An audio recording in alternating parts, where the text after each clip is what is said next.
Welcome back to my channel বন্ধুরা। আশা করি তোমরা সবাই খুব ভালো আছো। বড়দের প্রণাম আর ছোটোদের ভালোবাসা নিয়ে আমি আজকে ব্লগটা স্টার্ট করছি। তো তারিখটা ছিল বাংলার তারিখ হিসাবে 6 জ্যৈষ্ঠ আর ইংরেজি তারিখ হিসাবে 21শে মে।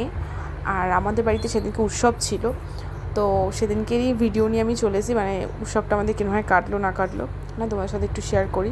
তো এখানে আগের দিন রাত্রিবেলা আমার দুই যা আর আমি মিলে বসে পড়েছিলাম যে আলপনা করবে।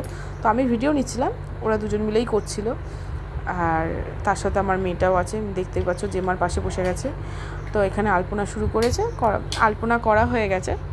তো পরের দিন সকালের তো আর উঠেই কোনো ক্লিপ নেওয়া হয়নি। তো তারপরে যখন চান টান করা হয়ে গেছে, মেয়েকে রেডি করে আমিও রেডি হয়ে আবার মন্দিরে এসেছিলাম। তো তখন এখানে দিদিও এসেছিলো। তো ওখানে এসে দেখলাম কি হচ্ছে না হচ্ছে। তো আমার মেয়েকে দেখতে পাচ্ছ এখানে চলে এসেছি। আর আমাদের বিপত্তারিণী মন্দিরের পাশেই রয়েছে নবগ্রহ মন্দির, আর ওখানে হনুমানজির মূর্তিও রয়েছে। তো আমাদের মন্দিরটা হলো ঠিক গড়িয়ার ব্রহ্মপুরে চলে আসতে হবে। ব্রহ্মপুর থেকে স্টিমরোডের মোড়ে অটো ধরে চলে আসবে। তো এখানে এসে যে কোনো যাকেই বলবে যে মন্দির বাড়ি যাবো, তো তোমাকে দেখিয়ে দেবে। তো বিপত্তারিণী মন্দির কিন্তু রাজপুরেই আছে, আমরা জানি, আমিও জানতাম।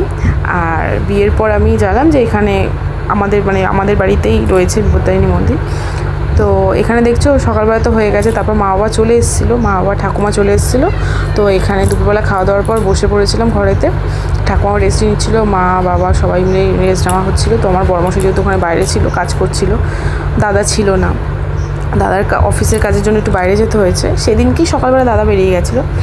তো এখানে দেখো দ্বিধার শুধু দুষ্টুমিগুলো কোন লেভেলে। আর মা এখানে বলছে যে আমার চেনটা খুলে যেত, গলার চেনটা খুলে গেছিলো, মা দেখতে পায়নি, তারপর দেখতে পেয়ে তারপর ঠিক করে আটকে নিয়েছে।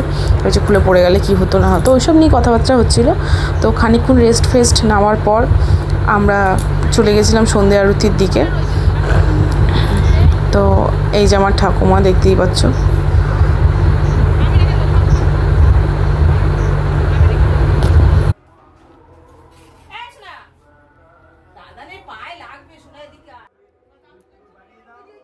তো এখানে দেখতে পাচ্ছ জেঠু সন্ধ্যেবেলা বসে পড়েছে, দুটো নাতনিকে নিয়ে সন্ধ্যা আরতি হওয়ার একটু আগেই। তো বসে এখানে মায়ের সামনে বসে কথাবার্তা বলা হচ্ছে, দুজনকে একটু আদর ঠাদর করছে। তো এখানে দিদি থালাতে সাজাচ্ছে যে মিষ্টি ফল, যেগুলো আরতির পর সবাইকে দেওয়া হবে ঠাকুরের প্রসাদ। তো এখানে দেখতেই পাচ্ছ ভিতর দিয়ে মাকে আরও সুন্দর লাগছে। তুমি যদি সামনে এসে একবার মাকে দেখো, দেখতেই থাকতে এরকম সত্যি করে কেউ বসে আছে। তো যাই হোক, প্রত্যেক বছর আমাদের বাড়িতে উৎসব তো হয় 6 জ্যৈষ্ঠ। আর তার সাথে আমাদের এখানে 4টের থেকে ভোগ বিতরণ করা হয়। তো যতক্ষণ পর্যন্ত ভোগ থাকবে সবাইকেই দেওয়া হয়, যতই রাত্রির হোক না কেন। তো মোটামুটি এই বছর তো সবাই পেয়েছে, কেউ ফেরত যায়নি, কেউ বলতেও পারবে না যে আমি ভোগ পাইনি। তো এখানে সন্ধ্যা আরতি শুরু হয়ে গেছে দেখো। তো জেঠু এই মন্দিরটা মেনলিভাবে বহু বছর আগে স্থাপন করেছে। তো অনেক দিন আগে, তখন আমার বর অনেক ছোট ছিল। তো তারপর থেকেই এই দিনেতেই করা হয়। তো এখানে দেখতেই পাচ্ছ আমার ঠাকুমা, বাবা সবাই রয়েছে, বাবার কোলে ছোটোটা রয়েছে, আমার মেয়েও রয়েছে। আর পাশে আমার শাশুড়ি, আমার কাকিমা, তো আর আমার জায়ের মা, আমার মা, সবাই রয়েছে, অনেকেই এসছে। তো আমার বড় যা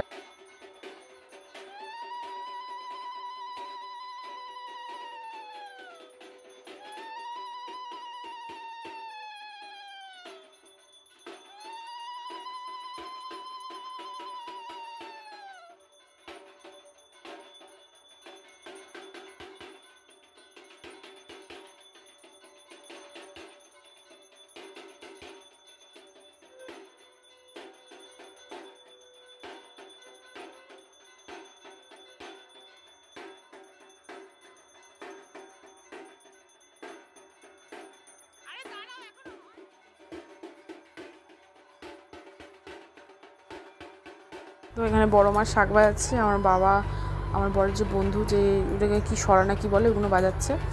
তো ওখানে দেখছি সবাই দাঁড়িয়ে আছে, ঠাকুমা দেখছে আমি ভিডিও করছি। তো আমি ভাবলাম ভিডিওটা করে রাখি, যাতে সবাই জানতেও পারে যে এখানে আর একটা বিপত্তারিণী মন্দির রয়েছে। তো সবাই এসো, খুব ভালো লাগবে আসলে। আর ওখানে পিছনে মেশো, ওখানে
তো জেঠু এখানে আরতি শেষ হয়ে গেছে।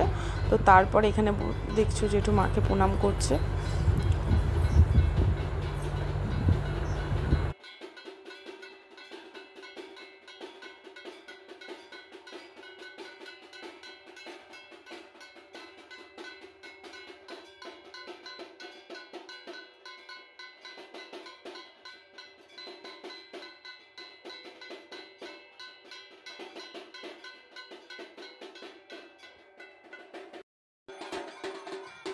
দেখো এখানে আমি ভুন্টুকে নিয়ে নাচ করছি, আর এদিকে জেম্মা ওর মা আমার মেয়েকে নিয়ে নাচ করছে।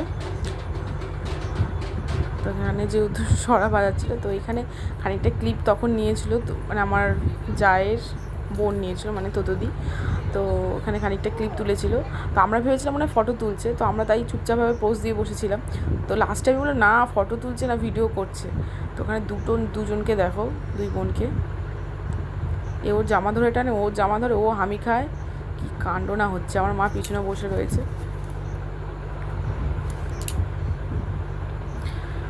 তো এখানে দেখতেই পাচ্ছ যে আমি আগেই বলেছিলাম যে ভোগ বিতরণ হয়। তো এখানে আমার বরের সব বন্ধুরা সবাই মিলে ভোগ টোগ দিচ্ছে।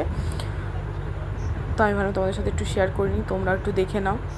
যে পরের বছর যারা আসতে চাইবে তারা অবশ্যই এসো, এসে ভোগ খেয়ে যাও।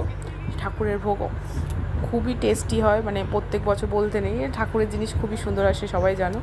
তো এখানে আমার বরের সাথে দাঁড়িয়ে কথা বলছে দিদি। আর আমাদের এখানে প্যান্ডেল করা হয়, সামনেটা ছোট্ট করে একটু প্যান্ডেল করা হয়। আর এই সাইডটাতেই প্রত্যেক বছর এই মানে পাশের গলিটা আছে, ওখানটাতেই ভোগ দেওয়া হয়।